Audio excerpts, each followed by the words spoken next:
तो hello friend, आप सभी लोग कैसे हैं। तो आप लोग को स्वागत है हमारा प्यारा सा यूट्यूब चैनल खुशी ऑनलाइन साइंस क्लासेस में। तो आज हम लोग जानेंगे क्लास 12th की पूरा सिलेबस के बारे में, कौन सा चैप्टर होता है, कौन सा चैप्टर से कितना कितना मार्क्स पूछा जाता है। तो बिना टाइम वेस्ट किए आए चलते हैं टॉपिक की ओर। कहाँ पे सबसे ज़्यादा किस नंबर से आते हैं, ठीक ना।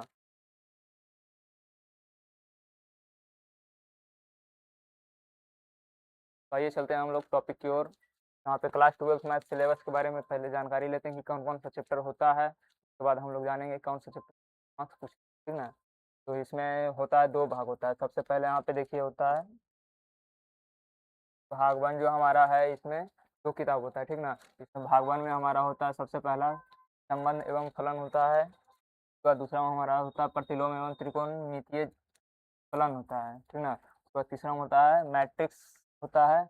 और चौथा में हमारा डिटर्मिनेंट्स होता है। पांचवा में सतत तथा अवकलनीयता होता है। और छठा में अवकलनों एवं अवकलनों के अनुप्रयोग होता है। तो ये हमारा भाग फर्स्ट में होता है, ठीक है। तो इसमें हमारा इंटर में दो बुक होता है, भाग वन और भाग टू। तो भाग वन में ये सारा चैप्टर आते हैं, और भाग टू में जो हमारे हैं यहाँ पे आते हैं चैप्टर नंबर 7 में समाकलन आते हैं, 8 में आते हैं समाकलनों के अनुप्रयोग, और 9th चैप्टर में आते हैं अवकलन समीकरण, और 10th में आते हैं सदिश बीजगणितीय, और 11 में त्रिकोणीय ज्यामिति, और 12 चैप्टर में है रैखिक प्रोग्राम, और सबसे लास्ट चैप्टर 13 में प्रायिकता है, जो आप क्लास 10th में भी पढ़े होंगे। सेम प्रायिकता रहता है क्लास 12th में भी है।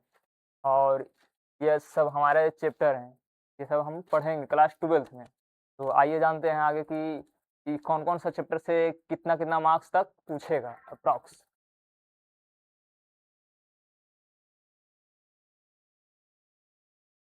कहाँ सबसे ज़्यादा नंबर किससे आता है, कौन सा चैप्टर से ज़्यादा नंबर पूछे जाते हैं। यानी आप क्लास 12th में यदि आधा सिलेबस भी कवर कर पाते हैं तो आप अच्छे मार्क्स ला सकते हैं।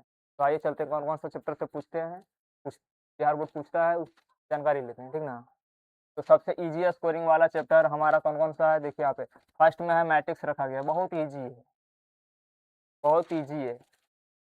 और सेकेंड नंबर पे है डिटर्मिनेंट्स, यानी सारणिक जिसे बोलते हैं, डिटर्मिनेंट सारणिक, ठीक ना। और तीसरा में है लाइनर प्रोग्रामिंग, और चौथा में हमारा प्रोबेबिलिटी प्रायिकता, और पांचवा में हमारा है क्या, इन्वर्स, इन्वर्स यानी प्रतिलोम, प्रतिलोम इन्वर्स, बहुत इससे क्वेश्चन आता है। और छठा में हमारा है समाकलन, और इसमें एक ठो और ऐड होगा अवकलन, अवकलन से भी क्वेश्चन बहुत सारा रहता है, ऑब्जेक्टिव से सब्जेक्टिव तक। लेकिन ये जो हमारा है ये सब्जेक्टिव के लिए है, सब्जेक्टिव के लिए इम्पोर्टेंट चैप्टर ये सब है। आप कवर इतना कर लेते हैं तो आप 100% उम्मीद है कि आप 80+ मार्क्स ला सकते हैं। और ऑब्जेक्टिव की बात करते हैं तो यहाँ पे एमसीक्यू पूछे जाते हैं, कौन कौन से चैप्टर से ज़्यादा पूछे जाते हैं। यहाँ पे फर्स्ट में हमारा है इन्वर्स, दूसरा में मैट्रिक्स, तीसरा में प्रोबेबिलिटी, और चौथा में वेक्टर। और इसमें अवकलन और समाकलन से भी ऑब्जेक्टिव खूब पूछे जाते हैं। इसमें हम लिखे नहीं, यहाँ पे लिख देते हैं अवकलन और समाकलन। ये सब जो चैप्टर है इससे आप इतना यदि कवर कर लेते हैं तो आप 80+ मार्क्स जरूर ला सकते हैं, ये हमारा गारंटी है। यदि आप अच्छे से पढ़े होंगे ये सब चैप्टर, मुश्किल से 4 ही 5 चैप्टर होता है, जो आप अच्छा मजबूती बना के रखिएगा पूरा नंबर उसी से आएगा। बिहार बोर्ड में क्या रहता है, आधा क्वेश्चन तो बनाना होता है, से 8 क्वेश्चन दे दिया 5 नंबर में, उसमें 8 चैप्टर से रहता है। उसमें आपको यदि 4 चैप्टर का भी नॉलेज है तो आप इजी वे एकदम बना के और आराम से नंबर उठा सकते हैं, ठीक ना।